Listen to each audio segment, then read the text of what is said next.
We enter into the spirit of worship with our prelude, which will be Laurie and Kendi, River in My Soul.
That's the way to start us off. Welcome to the Unitarian Universalist Church of Little Rock, where love is our teaching and service is our prayer. I'm Nell Matthews, and I've done a lot, and I'm your PA today. If you're a newcomer, we're glad you've chosen to join us for worship, and while you're here, please go by our guest table and fill out a green card, or guest card. All right, I now invite Jackie Mason to come forward to light the chalice and lead us in our affirmation of covenant, which you will find printed in your order of service.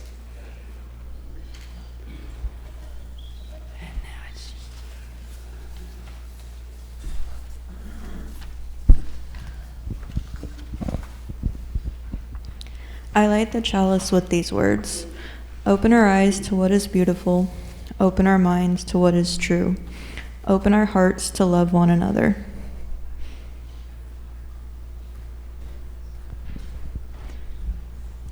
Please join me in the affirmation of the covenant, which you will find printed in your order of service, saying, Love is the doctrine of this church. The quest for truth is its sacrament, and service is its prayer. To dwell together in peace, to seek knowledge and freedom, to serve humankind in fellowship, to the end that all souls shall grow into harmony with the divine. Thus do we covenant with each other.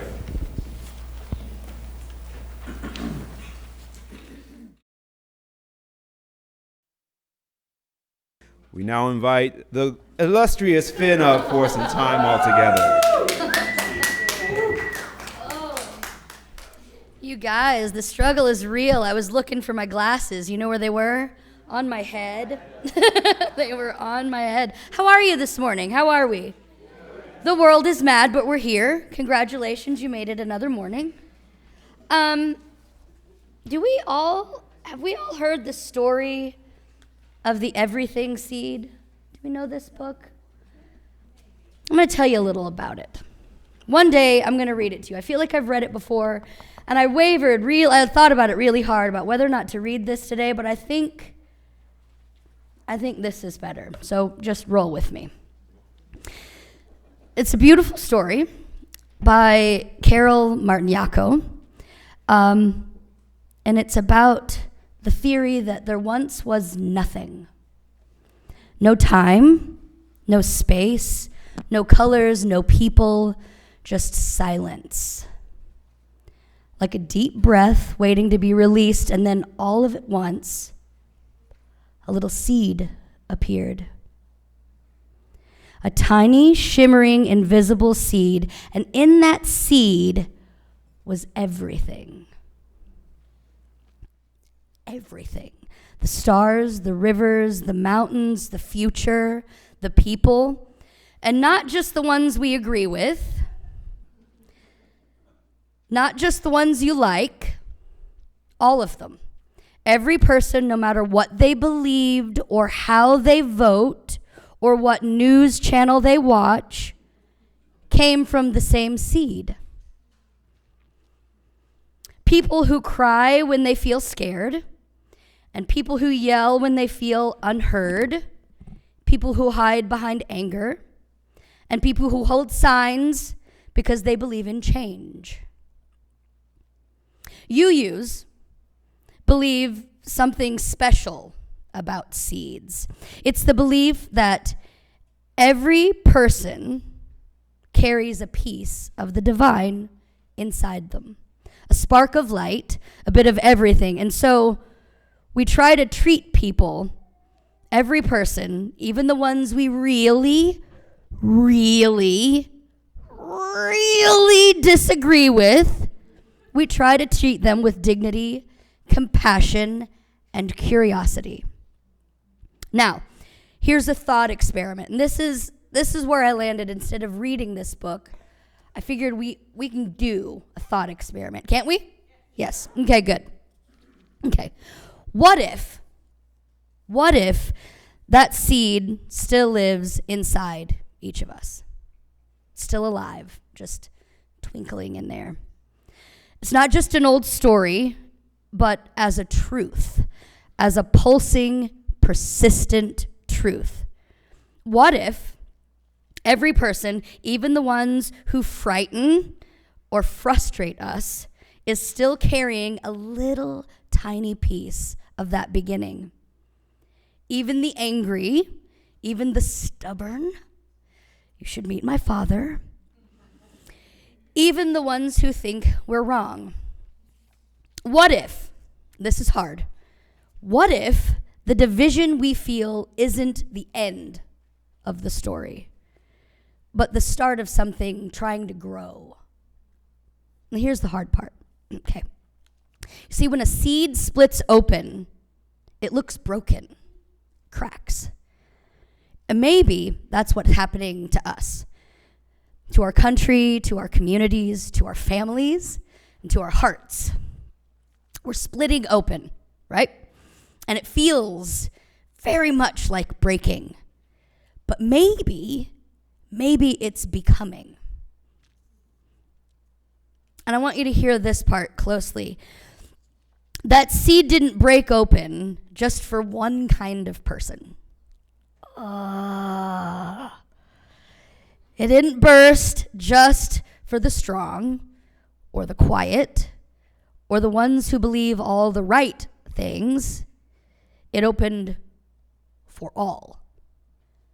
That means that it opened for the ones on the left and on the right, for the ones with loud opinions and for the ones who are still figuring it out, for those who want change fast and for those who are afraid of it.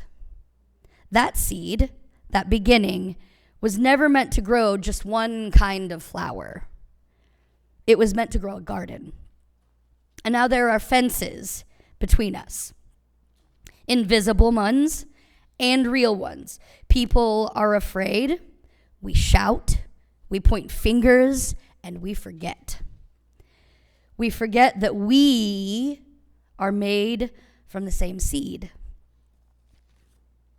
Now imagine, for just a moment, that in the great big world we live in, with all its beauty and all of its struggles, came from that one seed. And imagine every person, no matter what they believe or how they vote or what news channel they watch, it's still the same seed. And it's not easy right now. Our country has many people and we're divided. Some are yelling across fences, some are afraid, and some have stopped listening. Some of us have stopped listening too. It's not just the other.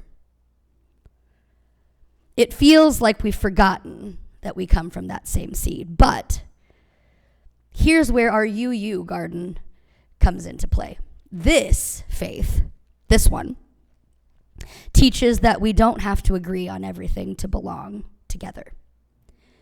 And just like a garden needs different plants, tall sunflowers, curly kale, sweet strawberries, sweet potatoes, stubborn dandelions, a democracy needs all kinds of voices, and a faith like this needs all kinds of questions.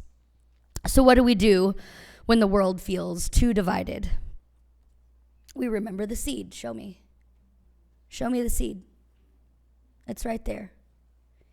Feel the weight of it in your hand and the heat growing there. And now imagine that's there in your heart too. It's still with you all the time.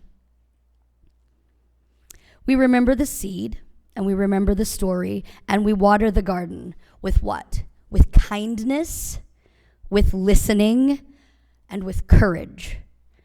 And maybe most importantly, we don't give up on each other because we're all still growing. How can we be one seed when everyone's shouting and when the truths bends to the power of the wind? Politics are our attempt to shape the world. But the soul of a people lies deeper than party lines. It lives in kindness offered, in justice pursued without vengeance, and in remembering that every mind, even the one that thinks differently, also bloomed from that same seed. A tiny, shimmering, invisible seed, and inside it is everything. So, the next time you feel overwhelmed by the world and the news and the arguments and the big, very scary problems, we'll hold our imaginary seed in our hand and we'll remember that inside of this is the possibility of something new. And you are a part of that growing. We all are. And so I think we should just keep our garden growing together. Thank you.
I was once told that the Ozarks are not mountains.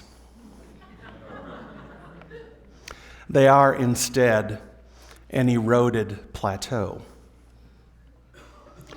I find that when I am in the Ozarks, those are mountains. It seems silly to call them anything else. And yet, a geological scientist, an expert on a lot of things about which I have no deep understanding, will assert that these are not mountains. I imagine if we talked it over, I could get the expert to back down this far. That what they have in mind are geological processes, and what I have in mind are geological forms. And we're just talking past each other. I could assert that there's a difference between the mountains, which these Ozarks obviously are, and how the mountains were made. I feel like much of the division in our country in these fierce, urgent times is like that. None of us can be an expert on everything, and anyway, experts are out of favor these days, so who wants to be one? I mean, it's one thing to have a job and do it well, and it's fun to share knowledge with someone who wants to learn. But who wants to be the validator of someone else's confirmed but uninformed beliefs? That is the job of experts these days, and thankless it is. The opening essay in the current issue of Harper's Magazine was contributed by Eric Baker, a Harvard lecturer on the history of science. It's titled, "Trump's Darwinian America." At our General Assembly in Baltimore, I noticed how many of us are focusing in on the reemergence of white Christian nationalism in American politics and culture. Baker mentions them, but places them in a larger context. What we're witnessing, he says, is not an aberration, but the latest eruption of a supposedly discredited ideology that was never truly extinguished. Social Darwinism quietly remained a meeting ground where defenders of class, race, and gender hierarchy could make common cause. Social Darwinism. I could barely believe my eyes. I thought social Darwinism was a phenomenon of the 19th century. The way robber barons congratulated themselves for their success and their superiority to others. Biology, they believed, made the rich, the white, and the male superior, and endowed them with the right to dominate their inferiors. But Baker sketches its survival through a philanthropic program of support from the late 1940s until today for eugenics and race science, and later IQ research, the study of animal behavior, genetics, sociobiology, evolutionary psychology, and even bioeconomic theory, the economics of non-human societies, and of course, free market economics. He says the United States' enduring attachment to empire and racial domination help ensure the survival of social Darwinist ideas, just as the imperialist expansion in the late 19th century gave the ideology its initial purchase.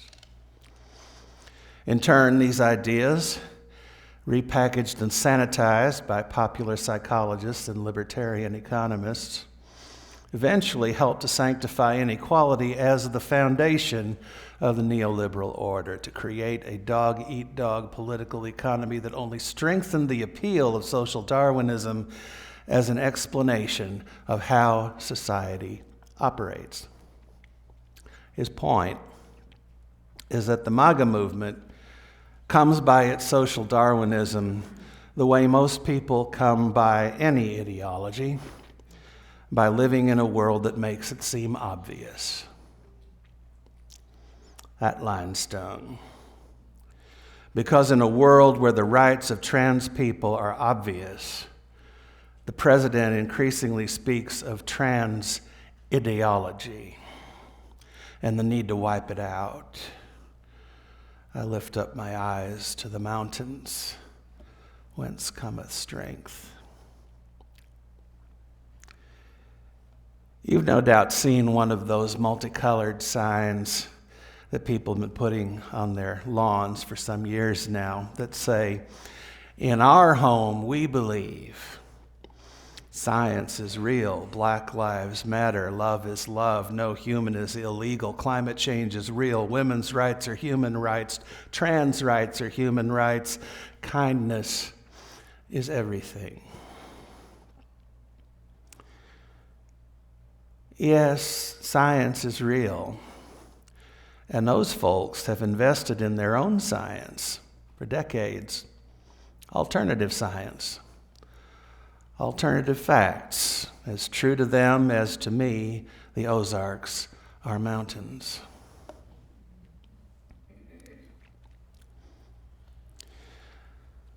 Americans' revulsion at the lawless ICE raids around the country highlights the power of values to unite resistance to this resurgence of social Darwinism, white Christian nationalism, authoritarianism, fascism, pick your label. At General Assembly, we saw black sedans and vans at the street entrances of the convention center.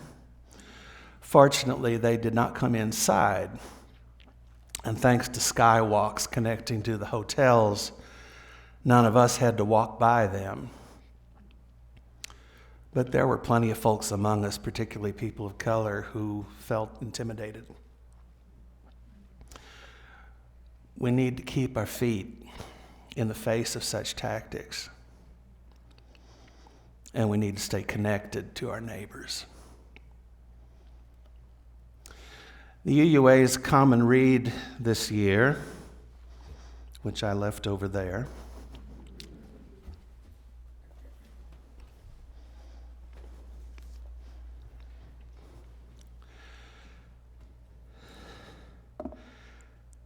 Deepa Iyer's Social Change Now, a guide for reflection and connection. This book can help us do that. I bought a copy and have started to reading. Maybe we can organize some discussion about it in the fall. It's a very promising book. So far, I'm just into it. But I trust the UUA Common Read to give us something good to read.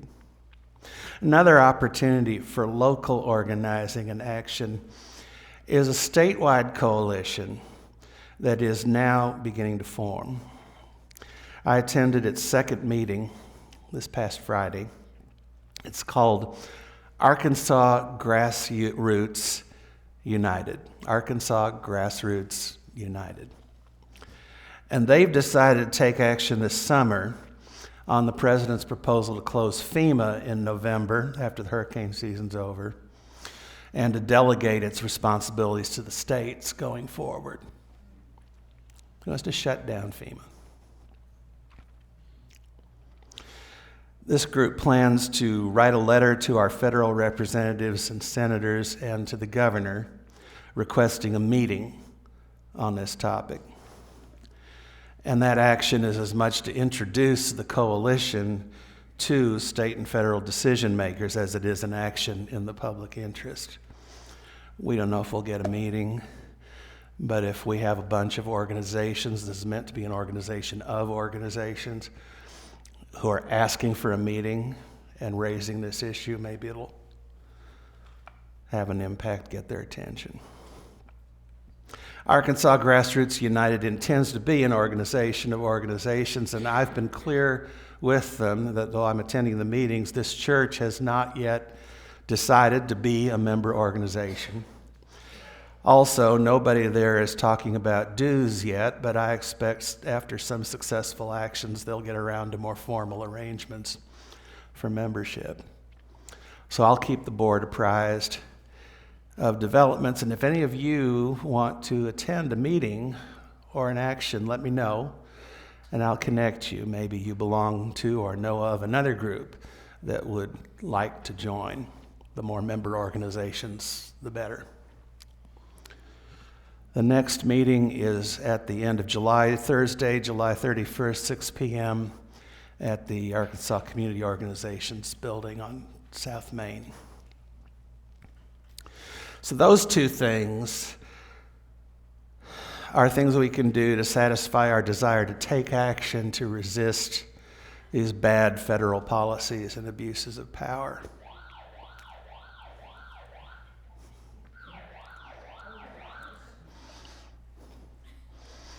If it's ice, let us know.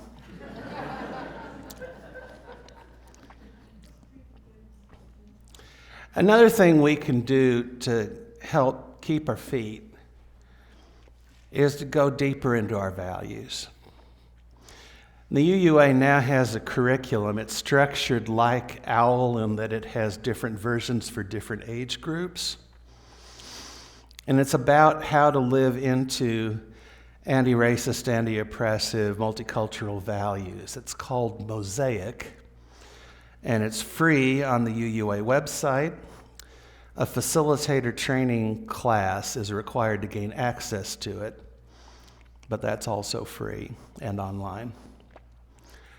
Along with that curriculum are an array of other resources, including an assessment tool to help a congregation identify what it has achieved so far and what it could build next toward teaching and living liberative values. All of it is designed to be adaptable to local needs. And it looks to me like an ideal resource for us in this moment when we are working on expanding and redesigning our religious exploration programs for all ages. So if you're interested in RE or currently involved in conversations about it, I do encourage you to check out the Mosaic section of UUA.org.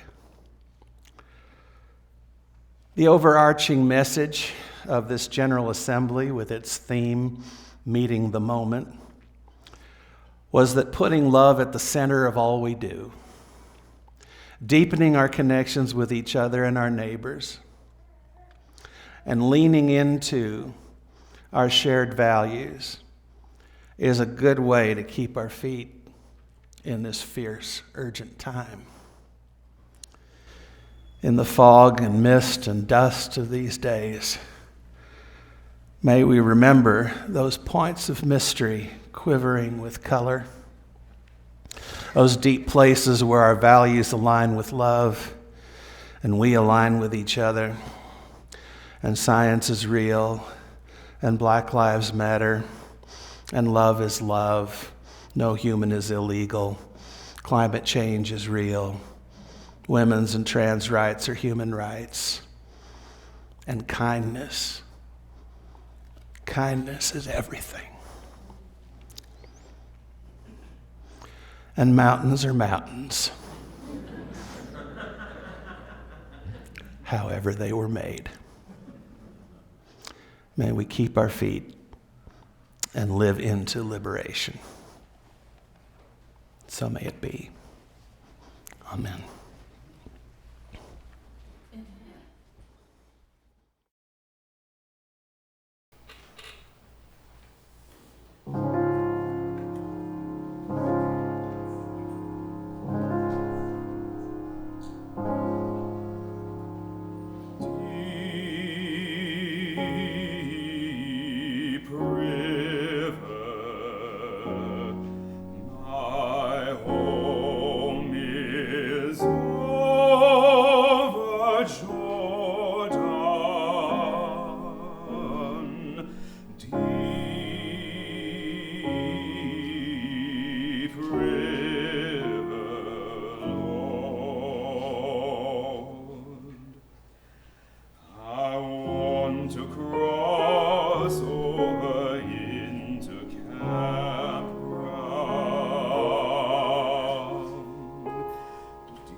I invite Jackie Mason to come back forward to extinguish our chalice. Please join in saying the words that you will find printed in your order of service. Go out to the world in peace. Have courage. Hold on to what is good. Return to no person evil for evil. Strengthen the faint-hearted. Support the weak. Help the suffering. Honor all beings. And keep your feet by keeping love at the center. And I want to put a musical tag on the end of this, because as we were singing the closing hymn, I was reminded of another verse that was written by a UU religious educator that I learned, I was in seminary when I learned this, so it's a long time ago. It goes like this.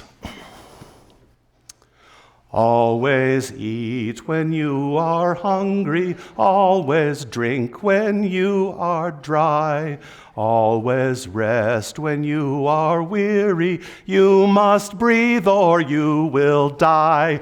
Please remember, you must breathe or you will die.